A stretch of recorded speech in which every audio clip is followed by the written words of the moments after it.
Urian, acredito que o destaque seja exatamente esse, dessas eleições na Alemanha.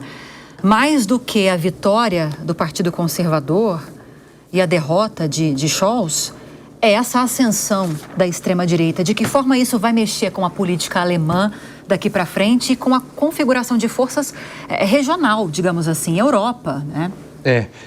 Bom, primeiro acho que vale a gente ressaltar que quem venceu as eleições, de fato, esse partido que agora vai ficar no poder e vai formar um governo, é a direita. Sim. É a direita tradicional. Então, quando a gente fala da extrema-direita alemã, que é a Alternative für Deutschland, a gente está falando de um partido especificamente que flerta com o neonazismo.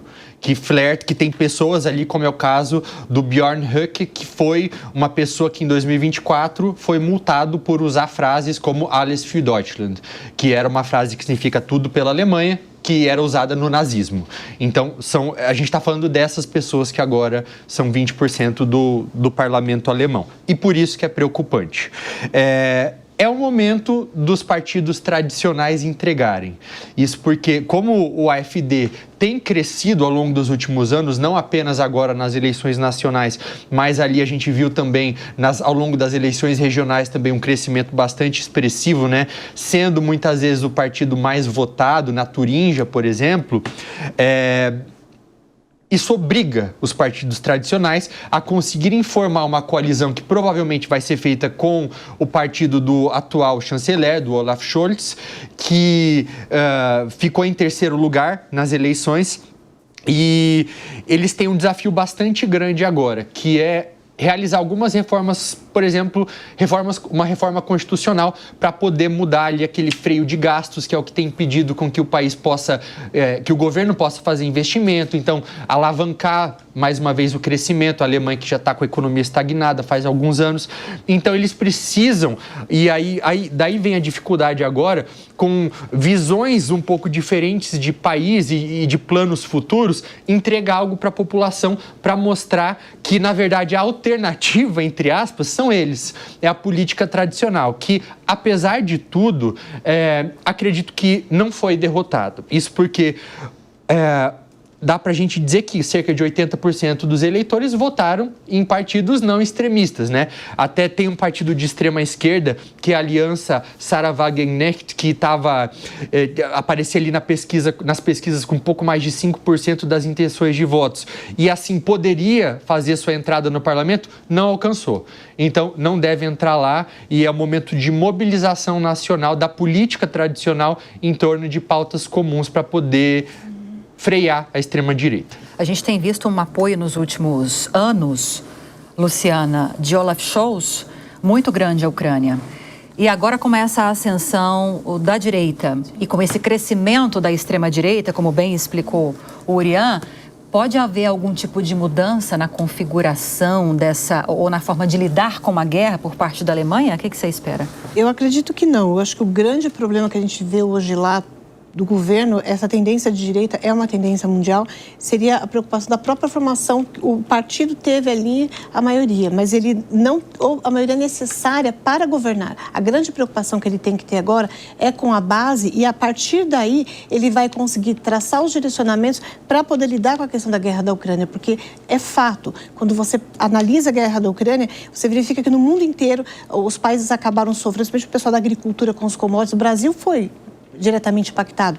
Então, hoje, os países estão mais pobres, as pessoas têm uma preocupação muito grande que haja uma paz mundial e que, com essa pacificação, haja uma retomada da economia, que, de certa forma, a gente vê as bolsas abrem diariamente com uma variação cambial absurda, muitas vezes valorização do dólar, uma valorização maior do euro, e países que estão passando por dificuldades cada vez mais crescente. E a Alemanha é um país que, teoricamente, acaba, através da sua própria indústria, tendo negócios no mundo inteiro. Então, essa guerra precisa acabar. Então, eles precisam tomar uma posição de pacificação. Esse é o meu entendimento. Agora, Caio, o presidente Lula, ele cumprimentou o Merz, desse partido que foi o vitorioso lá na Alemanha, logo depois que saiu o resultado.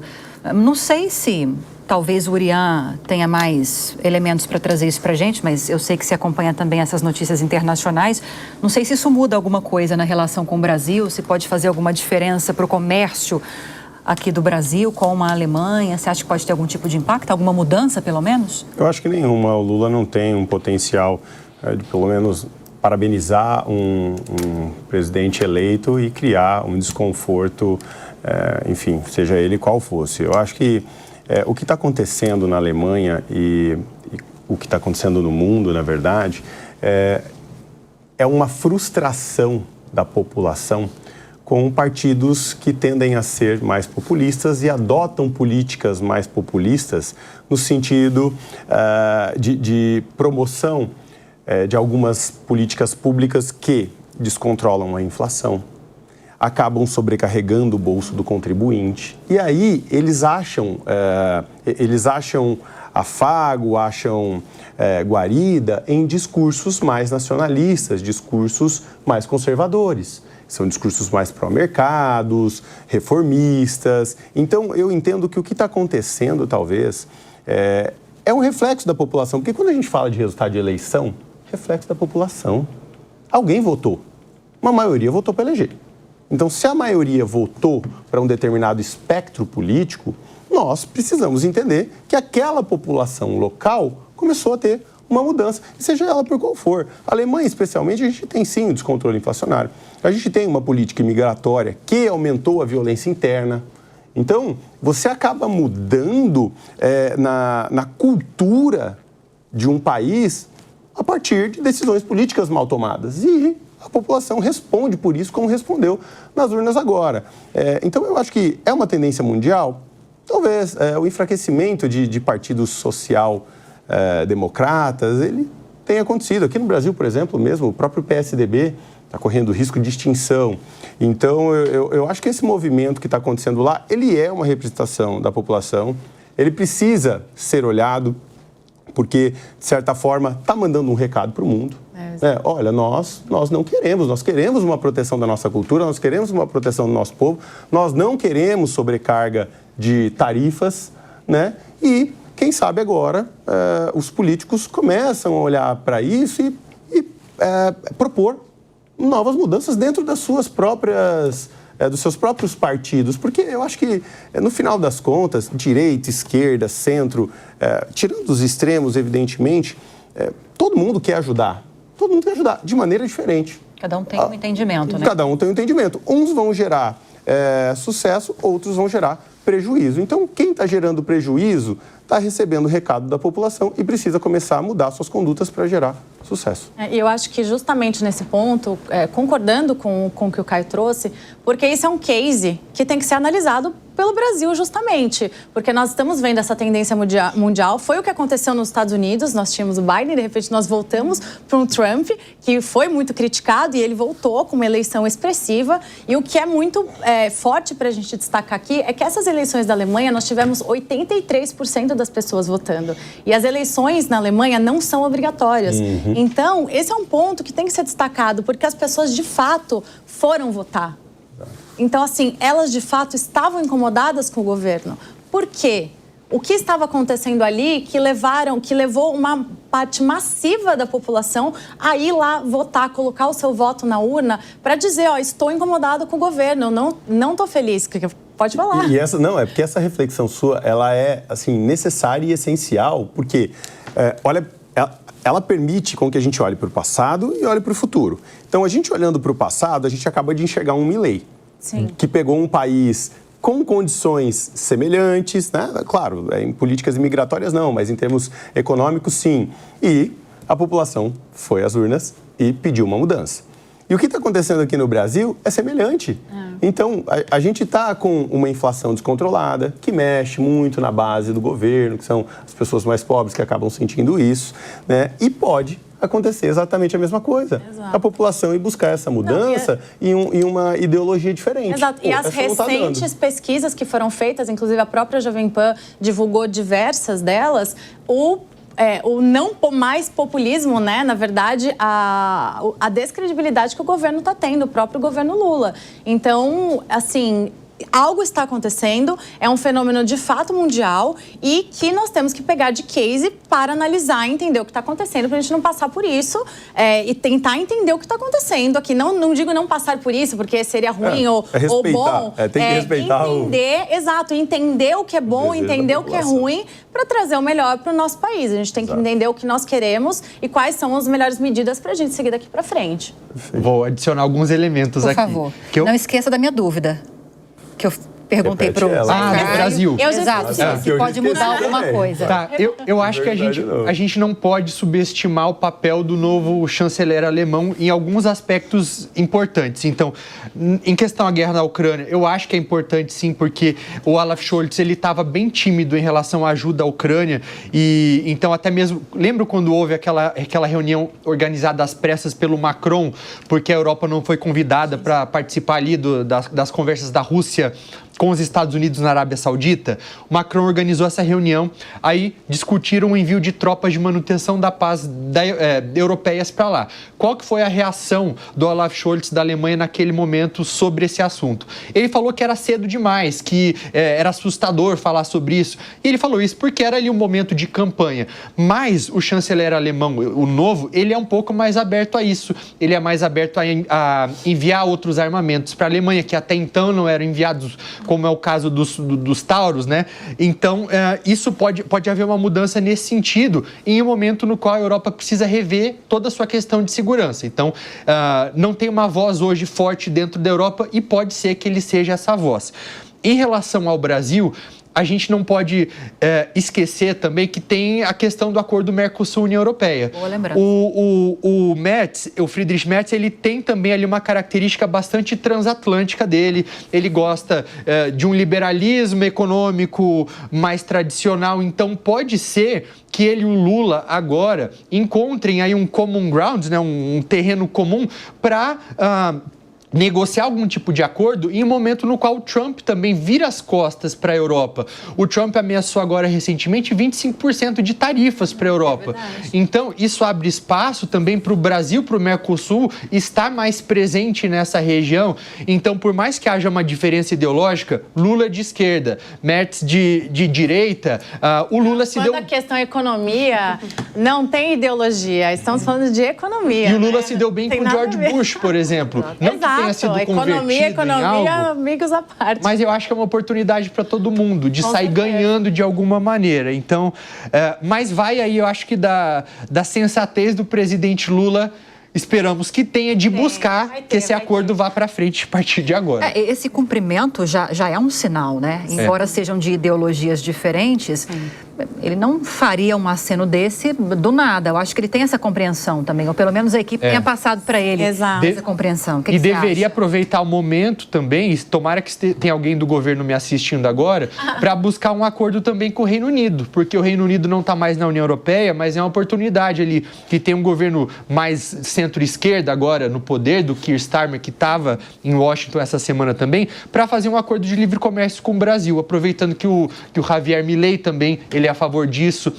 Então, eu acho que enquanto a Europa se afasta dos Estados Unidos, é o momento do Brasil agir, tentar estar um pouco mais presente ali por meio do comércio. Sim, vou te fazer mais uma pergunta, você que é o especialista em relações internacionais aqui da mesa. A gente trouxe alguns elementos aqui para discussão para tentar justificar essa virada na escolha do eleitor alemão lá no país no último fim de semana. E aí nós trouxemos elementos de política interna, Caio falou muito sobre isso, sobre a frustração com a economia, que tem feito muitos eleitores mudarem de voto nas urnas mundo afora. Trouxemos também essa tendência europeia de uma guinada mais para a direita ou até para a extrema-direita. Em alguns casos, a França bateu na trave de Marine Le Pen nas últimas eleições. Para você, se você tivesse de colocar na balança, que lado pesaria mais em relação às motivações para essa mudança na Alemanha agora? Eu acho sempre que sociedades que são impactadas por traumas coletivos, elas estão mais vulneráveis a partidos extremistas. E eu não coloco só a extrema-direita, eu coloco a extrema-esquerda também, como é o caso, por exemplo, da Eslováquia agora, que tem um partido de extrema-esquerda no poder, que é uma extrema-esquerda conservadora nos costumes, né? Se tem uma semelhança entre a extrema-direita e a extrema-esquerda na Europa hoje, é que ambos os extremos são pró-Rússia. Então, ambos flertam de uma maneira ou outra com o autoritarismo. Quando eu falo traumas coletivos, podem ser os traumas reais, como os traumas econômicos, ou aqueles traumas de bodes expiatórios que são de mais fácil compreensão para a população comum. Então é muito mais fácil você explicar que tem, de repente, um imigrante vindo roubar seu emprego ou que existe uma conspiração acontecendo do que você explicar que a economia está insustentável por questão X ou Y. É nesse momento em que eu entendo que a imigração ela é uma questão legítima também no momento no qual as pessoas sentem uma insegurança, e aí eu trago um elemento também que é a sensação de destruição. Então, eu coloco destruição do estilo de cultura, da cultura vigente naquele lugar. Isso ajuda também a alavancar movimentos populistas. Sensação de desalinhamento das pessoas com partidos políticos tradicionais. Sensação de privação relativa. E aí tem a ver com a economia, que é aquela sensação de que a vida de todo mundo está melhorando e a nossa está estagnada, né? E é isso. Eu acho Na que Alemanha, você sente que foi isso? É um coquetel disso tudo, eu acho. O que teria pesado mais, assim? Não, eu concordo parcialmente. Eu não tinha escutado ainda traumas coletivos. Eu adorei. E eu acho que é isso mesmo. Eu entendo que quando a gente está falando de países da Europa, culturalmente eles são países nacionalistas. Assim, o cara tem orgulho da identidade dele, sabe? Quando você viaja para um país da Europa, você enxerga isso. O cara ele tem muito orgulho. Diferente até de nós aqui, que nós não temos isso, nós não carregamos isso, né? Na Europa, sim, eles carregam. Eu entendo que o aumento da imigração... E aí, quando a gente fala de imigração, também não dá para ser leviano, né?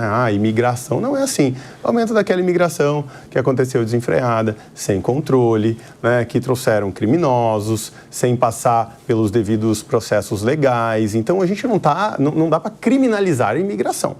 Tá? O que a gente traz aqui, quando correlaciona aumento de violência a um processo migratório, é um processo migratório descontrolado, não auditado, que não passa por métodos legais de checagem do histórico daquele imigrante. Então, quando você acaba abrindo as porteiras, como foi feito na Europa há algum tempo já, você acaba atraindo pessoas de todo tipo e, por consequência, pessoas radicais, terroristas, assassinos e de todos os outros tipos de criminosos.